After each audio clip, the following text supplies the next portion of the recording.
স্মৃতি cartoon house.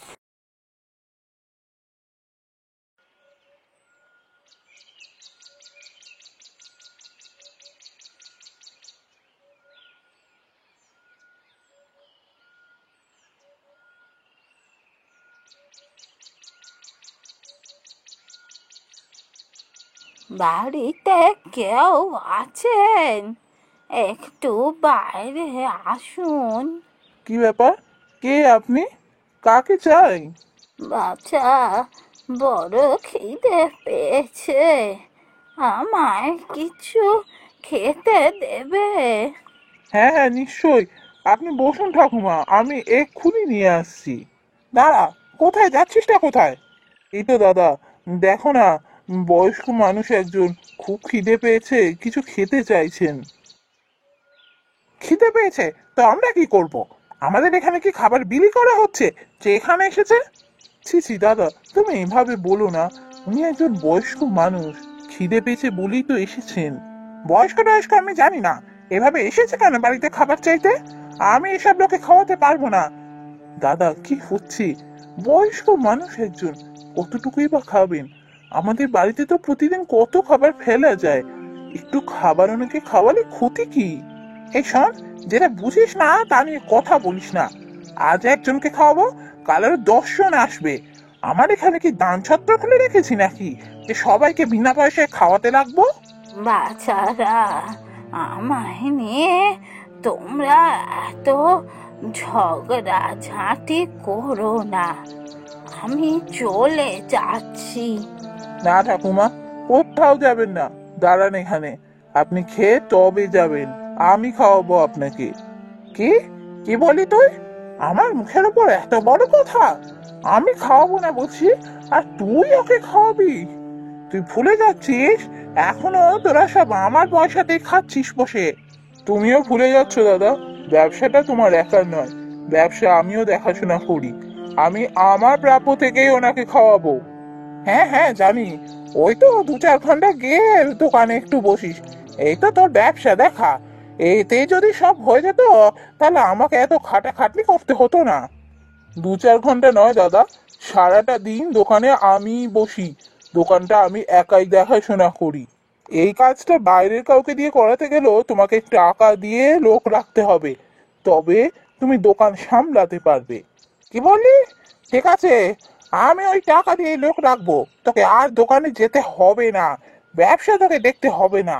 তুই ব্যবসা থেকে সরে গিয়ে দেখ এ ব্যবসা চলে কি না, আর তারপর আমিও দেখিয়ে দেবো আমি যদি ব্যবসা থেকে সরি তাহলে ব্যবসার কি হয়।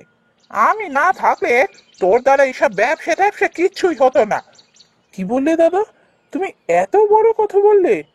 ঠিক আছে, আমিও দেখিয়ে দেবো যে আমি তোমাকে ছাড়া কোনো ব্যবসা চালাতে পারি কিনা। আমি আজই আমার স্ত্রীকে নিয়ে বাড়ি ছেড়ে চলে যাব, তারপর আমি তোমায় দেখিয়ে দেবো যে নিজের ক্ষমতায় আমি কোনো ব্যবসা চালাতে পারি কিনা।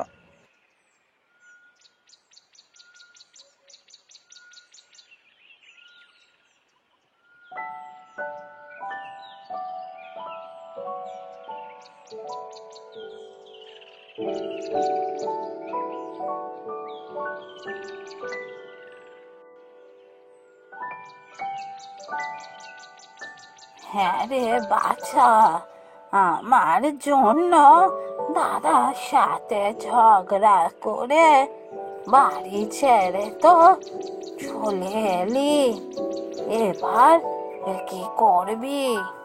ওসব তো এখনো কিছু ভাবিনি ঠাকুমা। চলো, আগে 3 জনে মিলে কোথাও গিয়ে ভালো করে পেট ভরে খাই, তারপর সব ভাববো। ভাবিনি বললে চলবে, বৌমাকে নিয়ে বেরিয়ে এলি, একটা তো থাকার জায়গাও নেই, এবার কি করবি? ঠাকুমা, তুমি কিচ্ছু চিন্তা করো না, আমার কোনো কষ্ট হবে না, আমি ঠিক সব গুছিয়ে নেব। দাঁড়াও, কিছু না কিছু ব্যবস্থা ঠিক হবে। আহা, ঠিক যেন লক্ষ্যে পেতে নে। দেখ বাছা, আমি একা মানুষ, একটা কুটিরে একাই থাকি, তোরা চাইলে আমার কুটিরে গিয়ে থাকতে পারিস, তবে তোদের বড় কষ্ট হবে।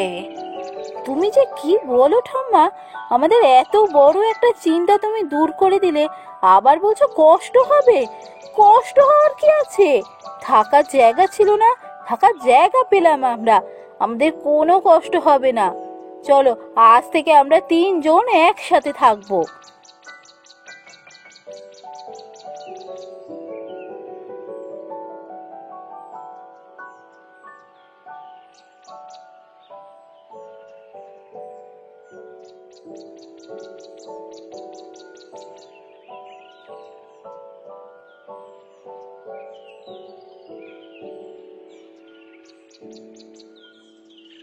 হ্যাঁ গো, এবার কি করবে কিছু ভেবেছো?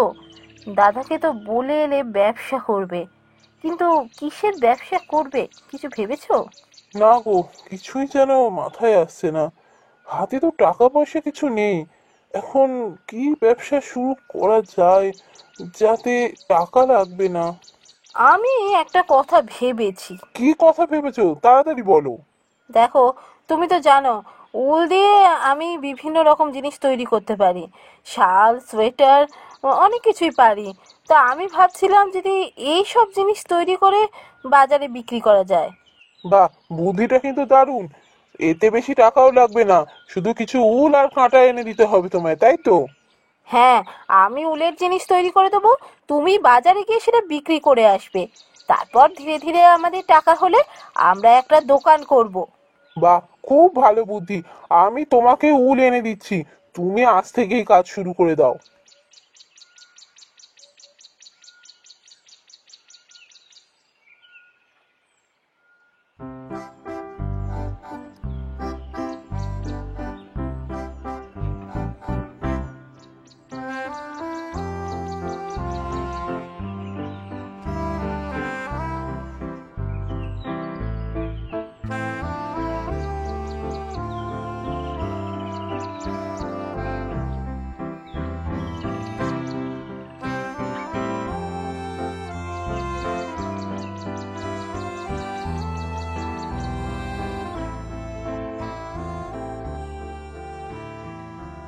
জানো, আমি একটা কথা ভাবছিলাম।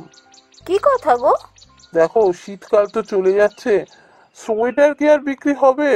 এবার আমাদের অন্য কিছু একটা ভাবতে হবে। ও এই কথা, এই তো আমার ভাবাই আছে, এত চিন্তা করার কি আছে? আমি কি শুধু সোয়েটার করি নাকি? আমি তো জামা কাপড়ও তৈরি করতে পারি।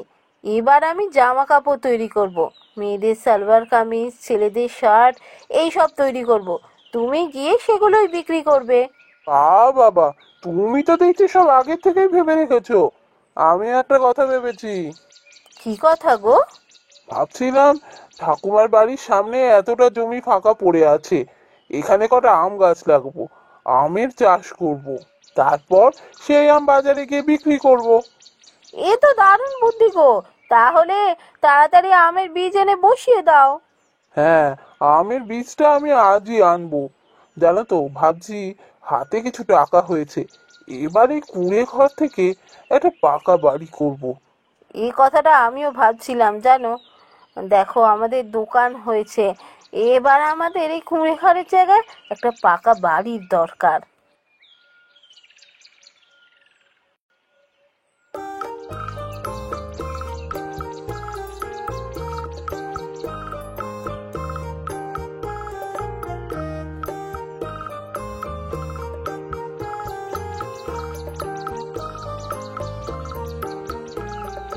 কি গো, শুনছো? কোথায় গেলে গো? কি হলো বলো তো, এত সকাল সকাল চেঁচাচ্ছ কেন? বলছিলাম, বিয়ের অর্ডারের কাজগুলো কি সব শেষ হয়েছে? ওসব নিয়ে তোমায় ভাবতে হবে না, আমার লোকেরা অনেক আগেই কাজ সেরে ফেলেছে। তুমি যেদিন ডেলিভারি দেবে বলবে, আমি সব রেডি করে দেবো। হয়ে গেছে। তাহলে বরং আজই ডেলিভারি দিয়ে দিই, বুঝলে? শুধু শুধু আর আমাদের কাছে ফেলে রেখে কি হবে? যাদের জিনিস তাদের দিয়ে দিই। তাই ভালো, আমি তোমাকে সব দোকানে পাঠিয়ে দিচ্ছি, বুঝলে? ঠিক আছে, তাহলে রতনকে দিয়ে পাঠিয়ে দিও।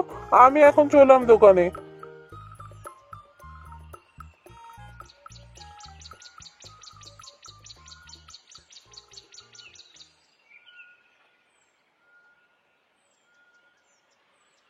এ কি বৌদি, তুমি, তোমার এ কি অবস্থা?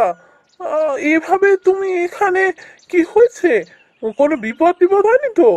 হ্যাঁ ভাই, বিপদে পড়েই তো তোমার কাছে ছুটে এসেছি। কি কি কি হয়েছে? কিসের বিপদ? আমাকে পুরোটা বলো। তোমার দাদা খুব অসুস্থ, তুমি যদি একবার যেতে পারতে। সে কি, আমি এক্ষুনি যাচ্ছি। ও চলো, দেখি কি হয়েছে। হ্যাঁ হ্যাঁ, তুমি যাও, আমিও কিছুক্ষণের মধ্যেই চলে আসছি।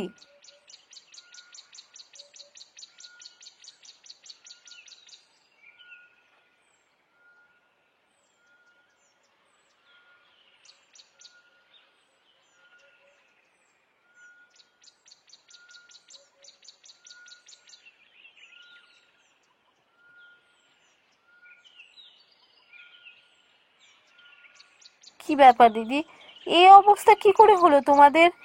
কি আর বলবো বলো, তোমরা চলে যাওয়ার কিছুদিন পরে ব্যবসাটা ডুবতে শুরু করে।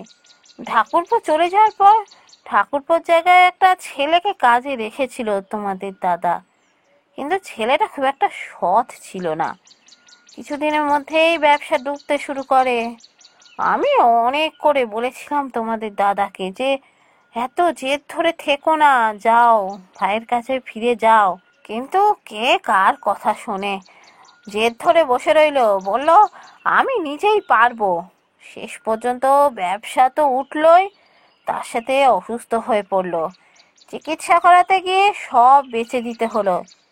এখন এই কুটিরে এসে আছি, তাও আর চিকিৎসা টানতে পারছিলাম না। আমি তাই আর ওকে কিছু না বলে ঠাকুরপোর কাছে গেলাম। আমি জানতাম তোমরা আমাদের ওপর রাগ করে থাকবে না, ঠিকই আসবে, তাই তো গিয়েছিলাম। তুমি কিচ্ছু চিন্তা করো না দিদি, দেখবে সব আবার ঠিক হয়ে যাবে।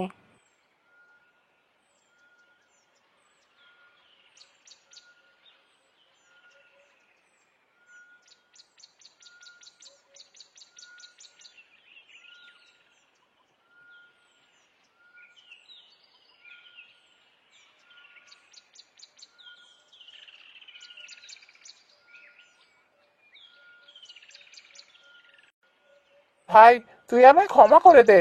তোর জন্য আজ আমি আবার সুস্থ হয়ে উঠতে পেরেছি রে। দাদা, আমি তোমার ভাই। আমি যদি তোমার বিপদে এইটুকু তোমার পাশে না থাকি, তাহলে আর আপনজন কি করে হলাম বলো? সত্যি ভাই, তুই কত বড় মনের মানুষ।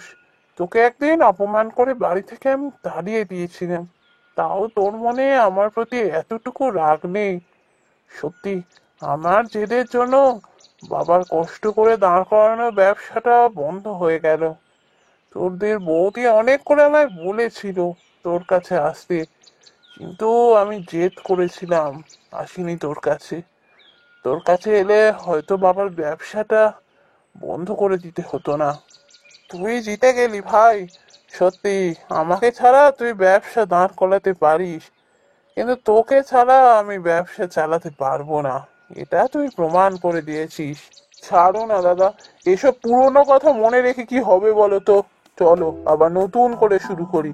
আমরাও একটা ব্যবসা শুরু করেছি তো, সেই ব্যবসাটা এখন থেকে আমরা দুজনে মিলেই দেখবো। তাই ভালো, আর আমিও এবার থেকে জামা কাপড় তৈরি করব, আমরা দুজনে মিলে করব। বুড়িমা, আমায় তুমি ক্ষমা করে দিও। সেদিন ওভাবে তোমায় অপমান করাটা উচিত হয়নি। অহংকারের বশে কত খারাপ কথাই না তোমায় সেদিন বলেছিলাম। আমায় তুমি ক্ষমা করে দিও। থাক না বাছা, আর পুরনো কথা বলে কি লাভ? তোরা দুই ভাই আবার একসাথে থাকবি, একসাথে ব্যবসা করবি, এর থেকে ভালো আর কি বা হবে? আমার তোর ওপর কোনো রাগ নেই বাছা, তোরা আবার মিলে মিশে থাক, আমি এটাই চাই।